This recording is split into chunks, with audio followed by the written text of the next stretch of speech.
Good morning students. हम लोग income tax chapter में आज व्यष्टियों का कर निर्धारण असेसमेंट ऑफ इंडिविजुअल्स चैप्टर हम पढ़ेंगे। इनकम टैक्स चैप्टर में ये ऑलमोस्ट फाइनल है आपका, क्योंकि इसके बाद आपके मेन जो टॉपिक्स हैं वो आप लोगों के कवर हो चुके हैं। और हमने अभी तक जो भी पढ़ा, income from house property, income from business and profession, income from capital gain, income from other sources, तो इन सारे और डिडक्शंस, एक चैप्टर हमने ये भी पढ़ा deductions from GTI gross total income. तो इन सारी इनकम को कलेक्ट करके जो इनकम टैक्स के अलग अलग हेड्स हैं, 5 हेड्स हैं, सैलरी को भी इंक्लूड करते हुए उनका टोटल हम निकालते हैं। फिर उस ग्रॉस टोटल इनकम में से जो डिडक्शंस होते हैं उनको हम लेस करते हैं, और लेस करने के बाद जो टोटल इनकम आती है उसके ऊपर असेसी को टैक्स पे करना पड़ता है। तो इस टोटल इनकम तक के जो हमारे सारे स्टेप्स हैं, स्टेप बाय स्टेप हमने एक चैप्टर पढ़ के कंप्लीट कर लिया है। और उसके बाद हम आज उसके आगे का चैप्टर पढ़ेंगे असेसमेंट ऑफ इंडिविजुअल्स, यानी कि व्यष्टियों का कर निर्धारण, किस तरीके से इंडिविजुअल जिनकी इनकम जनरेट हुई है उसके ऊपर टैक्स लगाया जाता है और टैक्स की रेट्स क्या हैं। तो ये है आपका फॉर्मेट। मैं आपको ये अभी इसमें ठीक से, क्योंकि बड़ा पेज था उसको मैंने कंप्रेस करके इसका पिक लिया है तो क्लियर नहीं आ रहा होगा इसका फ़ोटो। मैं आपको सेपरेट PDF कर दूंगी व्हाट्सएप ग्रुप पे।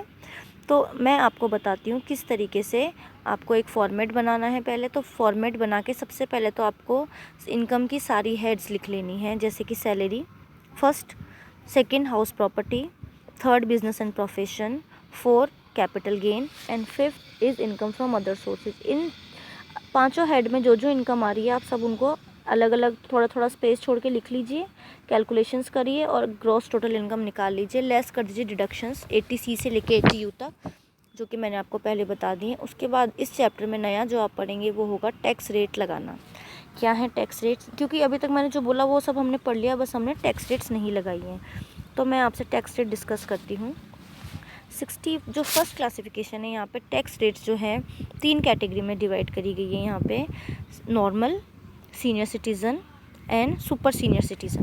तो जो 60 की एज से कम होते हैं वो आपके सीनियर सिटीज़न नॉर्मल होते हैं, sorry. For resident individual of below 60 years of age they are normal. तो यहाँ पे देखिए अगर उसकी इनकम 2,50,000 रुपीज़ तक है तो टैक्स रेट यहाँ पे नील है, यानी कि किसी भी एसएससी को 2.5 लाख तक कोई टैक्स नहीं देना पड़ता। उसके बाद जो नेक्स्ट 2.5 लाख है वो उसकी रेट है 5%, यानी कि किसी की 5 लाख अगर इनकम है तो 5 लाख में से 2.5 लाख तक तो एग्जाम्प्ट है, यानी छूट है, कोई टैक्स नहीं देना। बचे हुए 2.5 लाख पे 5% के हिसाब से 12,500 रुपये उसका टैक्स लगेगा। और उसके अगले 5 लाख पर टैक्स रेट है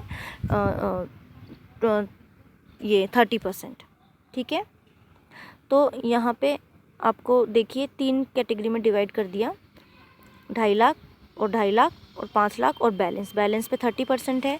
मैं आपको फिर एक बार रेट्स दिखा देती हूँ। यहाँ पे देखिए 2.5 लाख तक तो नील, नेक्स्ट 2.5 लाख पे 5%, उसके बाद नेक्स्ट 5 लाख तक अप टू 5 लाख, यानी 2.5 लाख के बाद 5 लाख तक, यानी अगले 2.5 लाख पे 20%, जो कि 12,500 रुपये होता है आपका।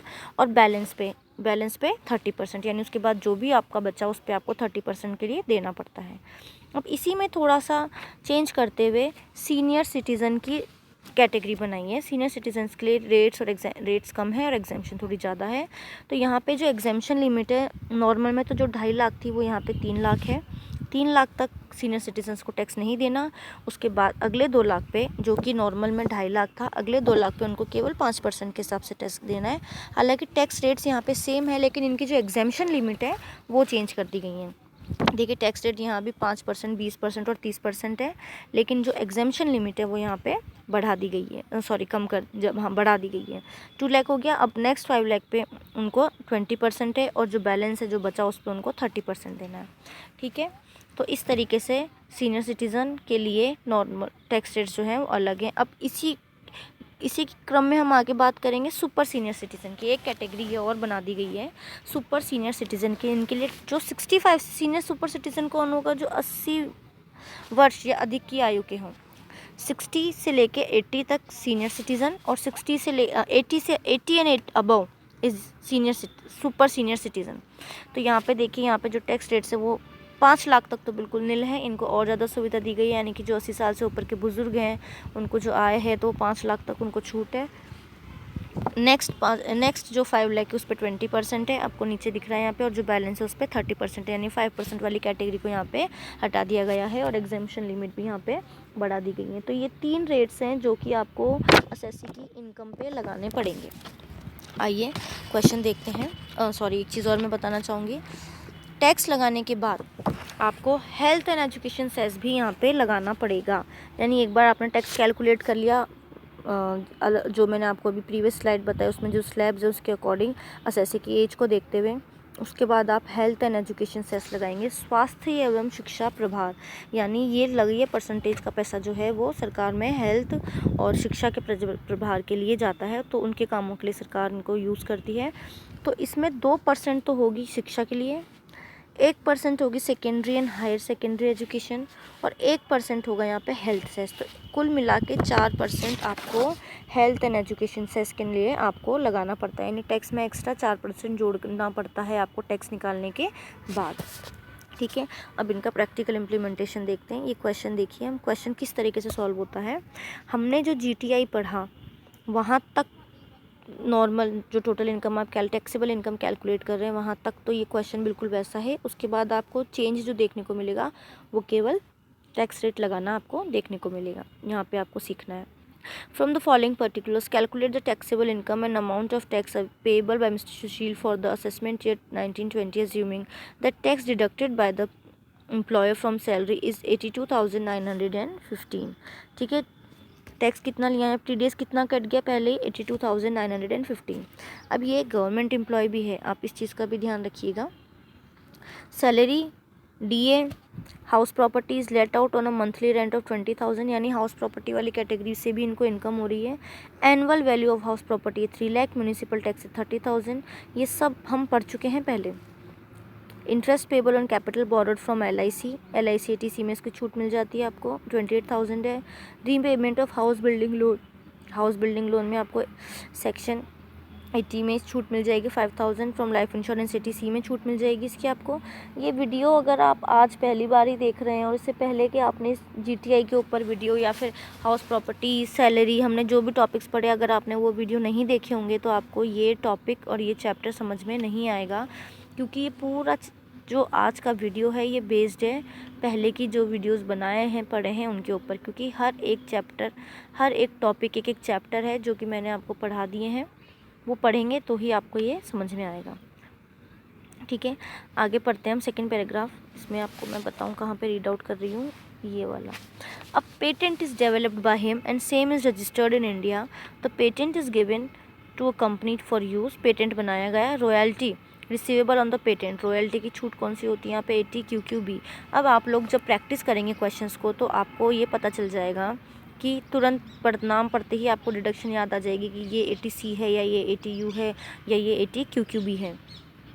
रॉयल्टी रिसीवेबल जो 7,90,000 की थी उसमें से इसने 3,90,000 इनकम करी। ओके, इंटरेस्ट ऑन सेविंग ये देखिए यहाँ पे 71,000। Income for on master shares of UTI अब देखिए एग्जाम्प्ट होते हैं। UTI का जो शेयर है उससे जो इनकम हो रही है वो यहाँ पे एग्जाम्प्टेड। इंटरेस्ट ऑन PPF में डाले गए पैसे की भी छूट मिलती है ATC में। Income from unit trust of India exempted. Life insurance premium ATC में छूट मिलेगी। कंट्रीब्यूशन टू PPF छूट मिलेगी। Deposited in Sukanya Samriddhi account छूट मिलेगी ATC में। फिर आपको बता दूं एक बार ATC में अधिकतम 1.5 लाख की छूट आप ले सकते हैं, और ATCCD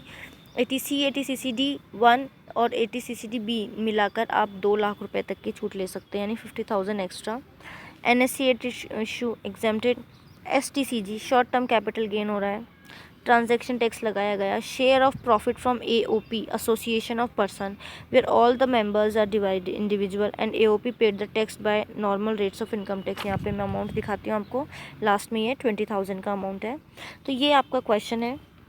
ठीक है, ये क्वेश्चन आपका कंप्लीट हो गया। अब इस क्वेश्चन को पढ़ने के बाद आपको क्या करना है, सबसे पहले तो फॉर्मेट बना लेना है। आंसर शीट जो है आपकी वो जिस तरीके से आएगी उस हिसाब से तो 2 पेज का फॉर्मेट बनाएंगे आप, यानी फर्स्ट इस साइड और बैक साइड दोनों मिलाते हुए। और आप अपने खुद घर पे प्रैक्टिस के लिए बना रहे हैं तो अगर लॉन्ग रजिस्टर तो एक कंप्लीट पेज का फॉर्मेट बना के आप छोड़ देंगे।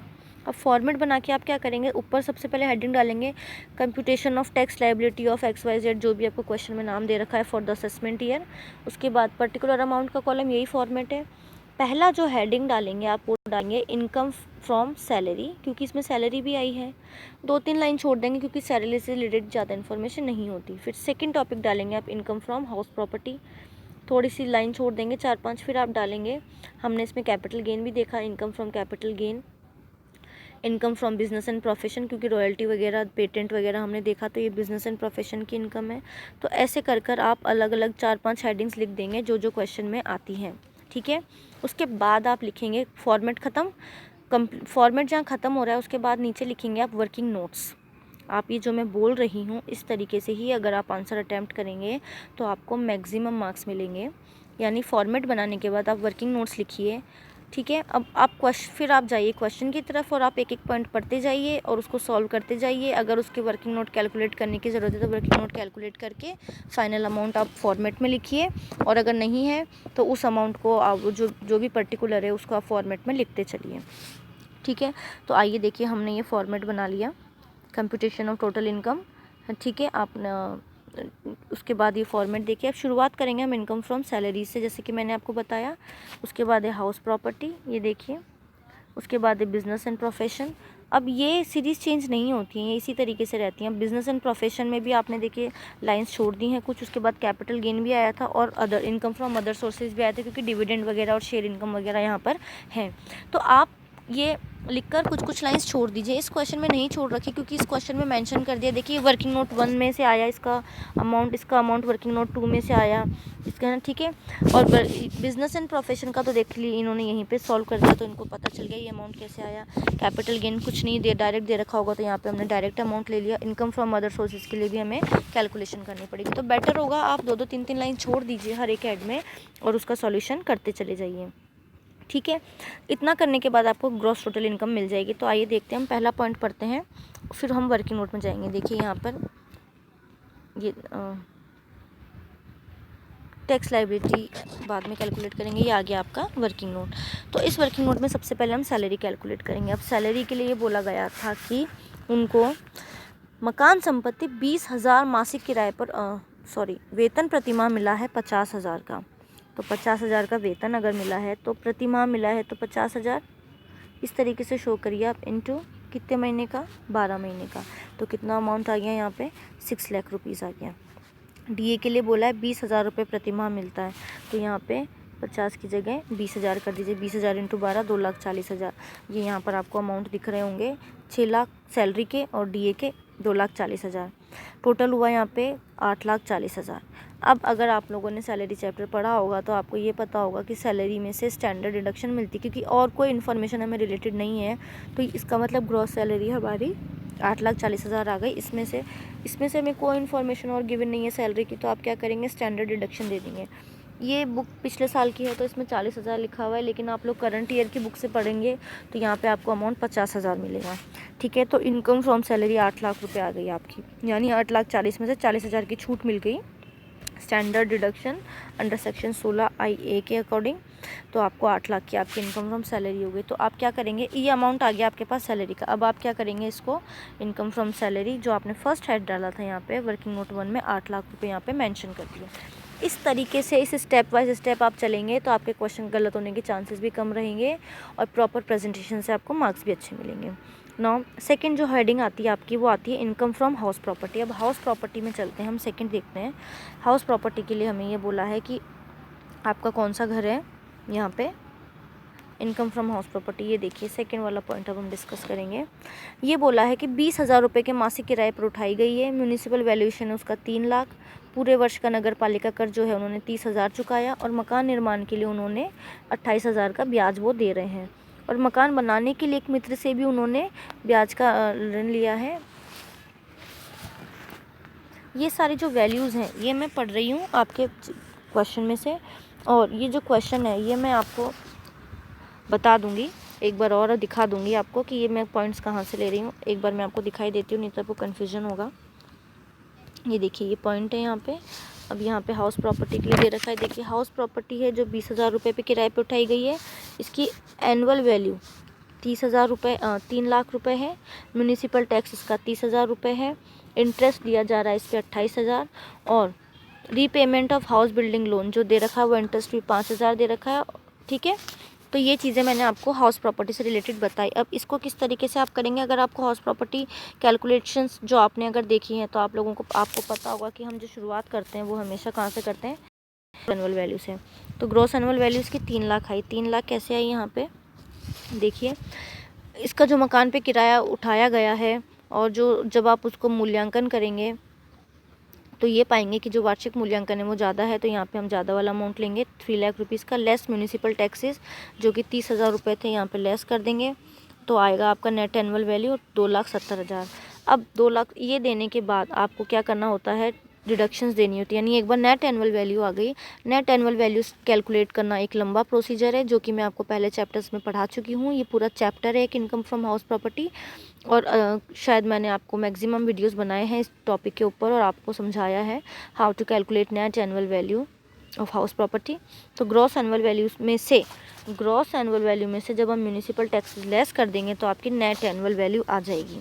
ठीक है, लेकिन ये ग्रॉस एनुअल वैल्यू तक कब कैसे पहुँचे हम, ग्रॉस एनुअल वैल्यू हमने कैसे कैलकुलेट करी, ये एक लंबा प्रोसीजर है।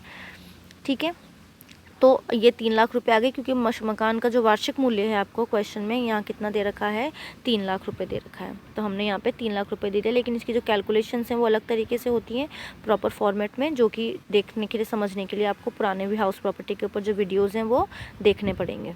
इसी प्लेलिस्ट में आप हाउस प्रॉपर्टी के वीडियोस भी पुराने देख लीजिएगा अगर आपने नहीं देखे हैं तो।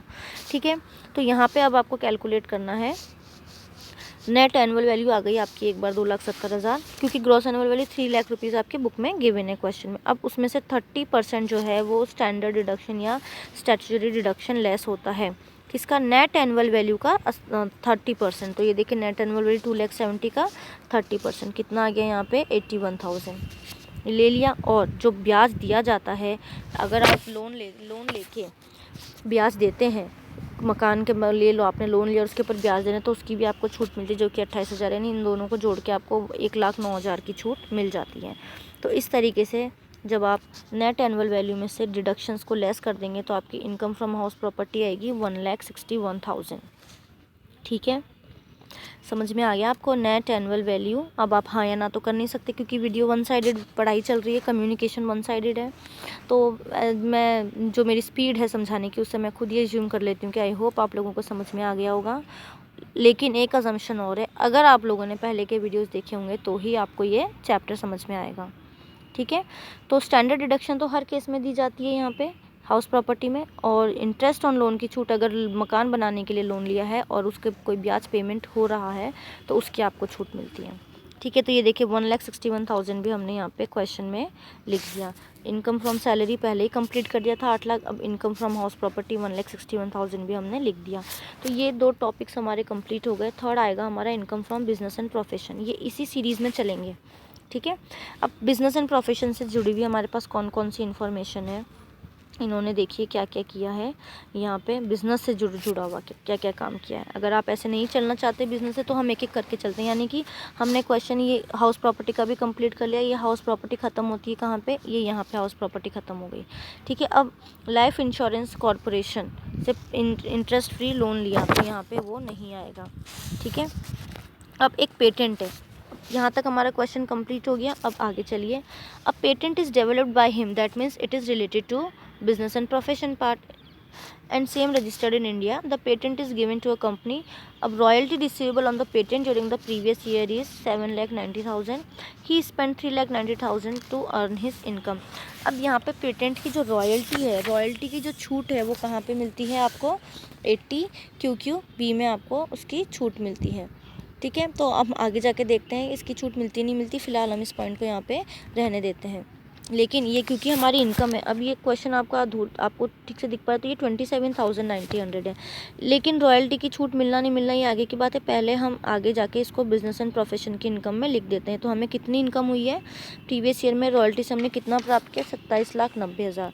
तो देखिए ये 27,90,000 हमने यहाँ पे लिख दिया,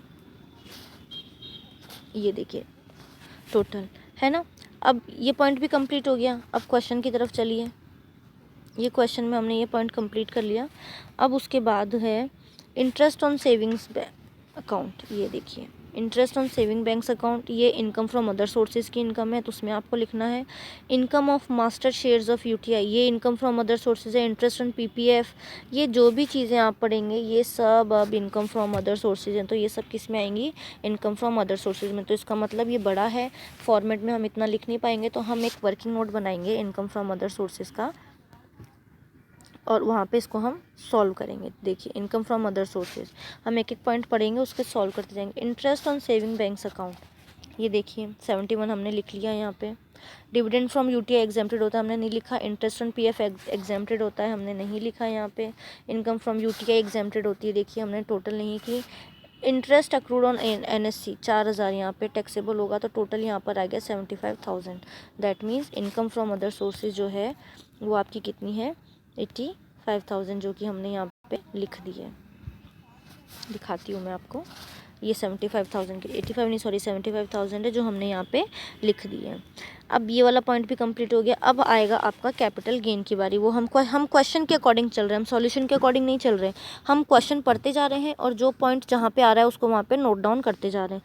तो ये हमारे कंप्लीट हो गए। अब एक चीज़ मैं आपको और बता दूँ, ये वाला पॉइंट आया था अभी, share of profit from AOP. अब एओपी में अगर खुद ही टैक्स देता है तो यहाँ पे वो टैक्सेबल नहीं, मतलब उसको टैक्स की कोई छूट नहीं मिलेगी, क्योंकि ये एओपी कौन है, वो खुद एसोसिएशन ऑफ पर्सन का हिस्सा है। ये एसएससी खुद जिसके बारे में हम ये सॉल्यूशंस कर रहे हैं जिनके लिए, तो वो टैक्स दे रहा है 20,000 की, तो उसको इनकी कोई रिबेट यहाँ पे नहीं मिलेगी।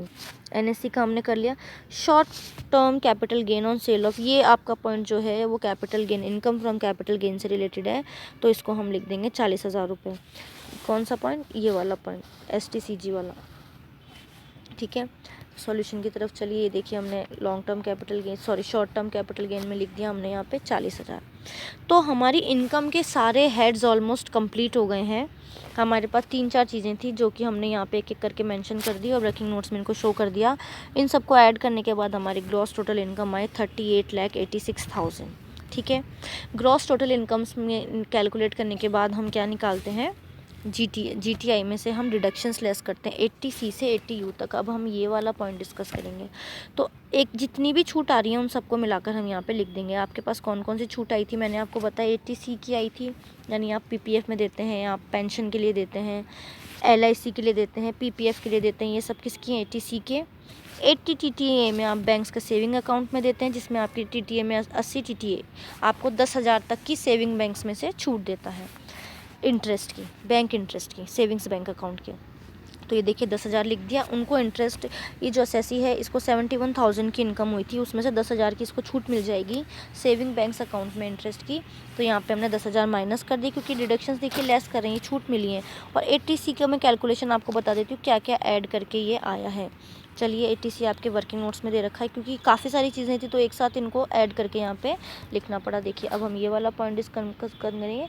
Amount qualified for deduction under section 80C कौन कौन सा आएगा, एलआईसी का आ जाएगा, LIP life insurance premium paid, PPF में जमा कराए, सुकन्या समृद्धि अकाउंट में जमा कराए, एनएससी में जमा कराए, ये सारे आपके 80C से रिलेटेड हैं।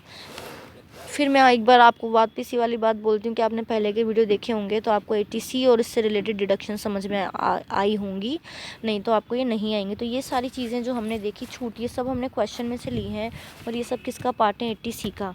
तो इन सबको जब हम ऐड करेंगे तो 86,000 का अमाउंट हमें यहाँ पे मिल जाएगा। और अभी तक तो हमने कुछ नया टॉपिक नहीं पढ़ा, ये सब हम पहले ही पढ़ चुके हैं। तो ये देखिए यहाँ पे 86,000 ऐड कर दिया, तो टोटल इनकम यहाँ पे 96,000 की आ गई। इसकी डिडक्शंस की इनकम डिडक्शंस आ गई 96,000 की, और टोटल इनकम आ गई आपकी 37,90,000 की। यहाँ तक तो हम पहले के वीडियोज़ में भी देख चुके हैं, समझ चुके हैं। अब इस 37,90,000 के ऊपर हम क्या करेंगे, लाइफ टैक्स लाइबिलिटी लगाएंगे, कंप्यूटेशन ऑफ टैक्स लाइबिलिटी।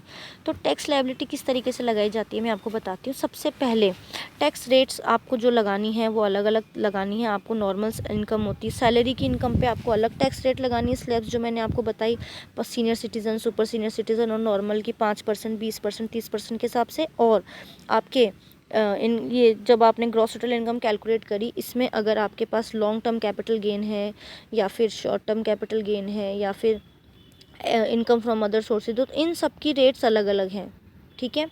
तो शॉर्ट टर्म कैपिटल गेन की रेट हमारे पास जो सैलरी की इनकम है उसके ऊपर तो अलग लगेगी, ठीक है।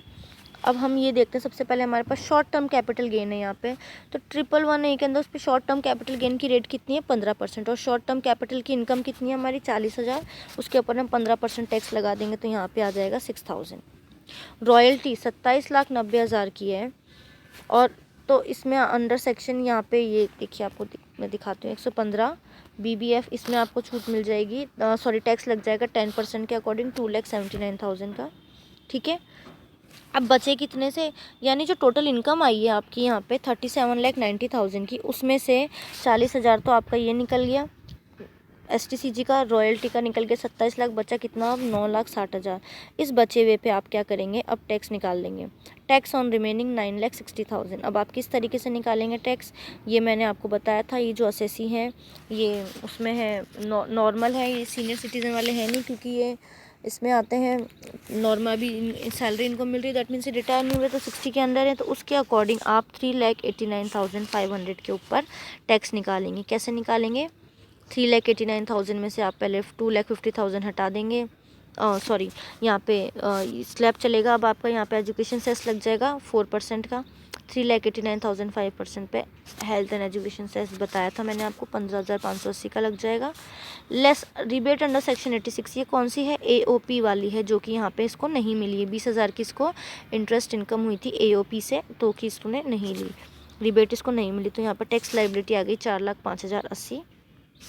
लेस कर देंगे जो टैक्स ये ऑलरेडी कटवा चुके हैं, कितना 82,915।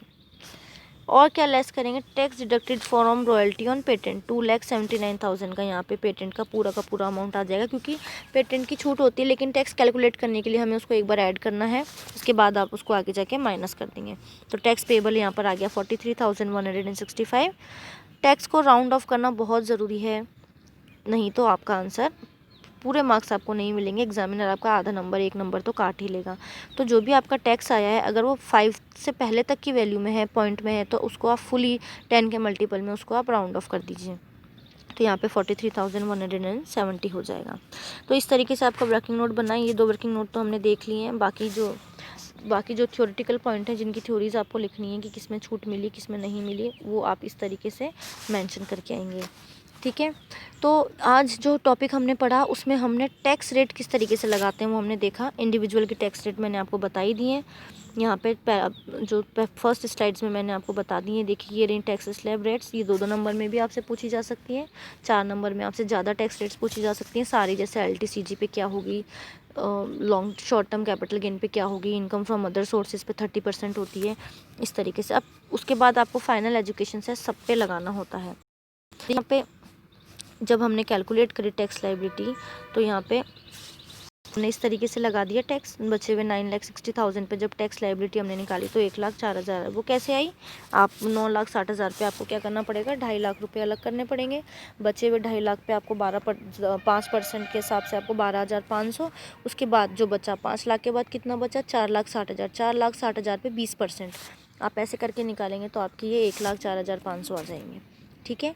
फिर जो टोटल आ जाएगा आपका 3,89,000, इसके ऊपर आप 4% के हिसाब से एजुकेशन सेस जोड़ देंगे, यानी पूरा टैक्स कैलकुलेट करने के बाद एक्स्ट्रा 4% आपको उसी टैक्स का एक्स्ट्रा 4% आपको एजुकेशन सेस के नाम पे देना पड़ता है, ठीक है। वो आप ऐड कर देंगे। मैं आपको एक बार फिर बता दूं, शॉर्ट टर्म कैपिटल गेन पे तो 15% है, रॉयल्टी पे 10% है यहाँ पे टैक्स जो है उसकी इनकम पे। अब आपकी जो टोटल इनकम हुई है 37,90,000 की, उसमें से आप STCG की हटाएंगे अलग, रॉयल्टी की अलग हटाएंगे, क्योंकि जो स्लैब चलेगी सैलरी की वो इनको हटाने के बाद जो सैलरी की इनकम रह जाती है उसके ऊपर चलेगी, ठीक है। तो यहाँ पे देखिए ओनली सैलरी की इनकम पे चलेगी यहाँ पे, तो यहाँ पे जो इन दोनों को हटाने के बाद जो बची आपके टोटल में से बची हुई पे जो चलेगी स्लैब रेट्स है ना, जिसमें आपका कुछ तो अदर सोर्सेज में ऐसी कोई इनकम है नहीं, वरना उसके ऊपर भी अलग से 30% आपको देना पड़ता, सब इसी के अंदर इंक्लूडेड हो गया। तो टैक्स ऑन जो बचा 9,60,000, उसके ऊपर 5 लाख तक तो 12,500 है, उसके बाद 4,60,000 जो बचेंगे 5 लाख अलग करने के बाद उसके ऊपर आप 20% के हिसाब से टैक्स लगा देंगे, तो आपका यहाँ पे अमाउंट निकल के आ जाएगा 1,04,500, ठीक है। तो इस तरीके से आप टैक्स लायबिलिटी कैलकुलेट करेंगे किसी भी असेसी की।